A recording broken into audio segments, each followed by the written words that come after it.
നമസ്കാരം, പ്രവാസി മലയാളിയിലേക്ക് സ്വാഗതം. കൊറോണ വ്യാപനത്തെ തുടർന്ന് കടുത്ത നിയന്ത്രണങ്ങളാണ് ഗൾഫ് രാഷ്ട്രങ്ങൾ നൽകി വരുന്നത്. ഇപ്പോഴിതാ പ്രവാസികൾക്ക് 8ന്റെ പണി നൽകി ഗൾഫ് രാഷ്ട്രം.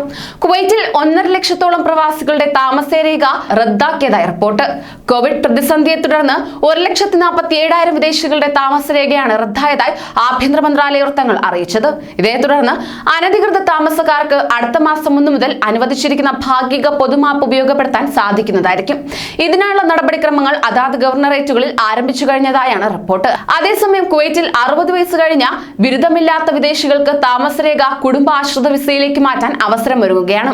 ഈ വിഭാഗക്കാരല്ലാത്ത വിദേശികൾക്ക് വർക്ക് പെർമിറ്റ് പുതുക്കി നൽകുന്നത് 2021 ജനുവരി 1 മുതൽ നിർണായക ഇളവ് നൽകുന്നതിന് അധികൃതർ തീരുമാനിച്ചത്. കോവിഡ് പ്രതിസന്ധിയെ തുടർന്ന് 1,47,000 പ്രവാസികളുടെ താമസരേഖയാണ് റദ്ദാക്കിയിട്ടുള്ളത്. കോവിഡ് പ്രതിസന്ധി മൂലം നാട്ടിൽ കുടുങ്ങിയതാണ് ഇത്രയധികം പേരുടെ താമസരേഖ റദ്ദാക്കാൻ ഇടയാക്കിയത്. സ്പോൺസർമാരിൽ നിന്ന് ഒളിച്ചോടിയതായി പരാതിയുള്ള താമസക്കാർക്കും ഈ ആനുകൂല്യം ലഭ്യമാക്കുന്നതിനും താമസ കുടിയേറ്റ വിഭാഗം പദ്ധതികൾ ആവിഷ്കരിച്ചിരിക്കുകയുമാണ്.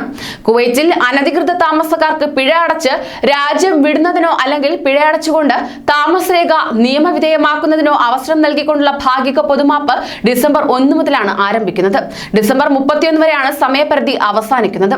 കുവൈറ്റിൽ നിലവിൽ 1,32,000 അനധികൃത താമസക്കാർ കഴിയുന്നുണ്ടെന്നാണ് കണക്കുകൾ വ്യക്തമാക്കുന്നത് പോലും. ഇതിൽ തന്നെ 40,000-ഓളം പേർ ഭാഗിക പൊതുമാപ്പ് വഴി താമസരേഖ നിയമവിധേയമാക്കുമെന്നാണ് ആഭ്യന്തര മന്ത്രാലയം പ്രതീക്ഷിക്കുന്നത്. അതിനാൽ തന്നെ കൂടുതൽ പേർക്ക് താമസരേഖ റദ്ദാകുമെന്ന റിപ്പോർട്ടുകളാണ് പുറത്തേക്ക് വരുന്നത്. കൂടുതൽ പ്രവാസി വാർത്തകൾക്കായി ഈ ചാനൽ സബ്സ്ക്രൈബ് ചെയ്യൂ.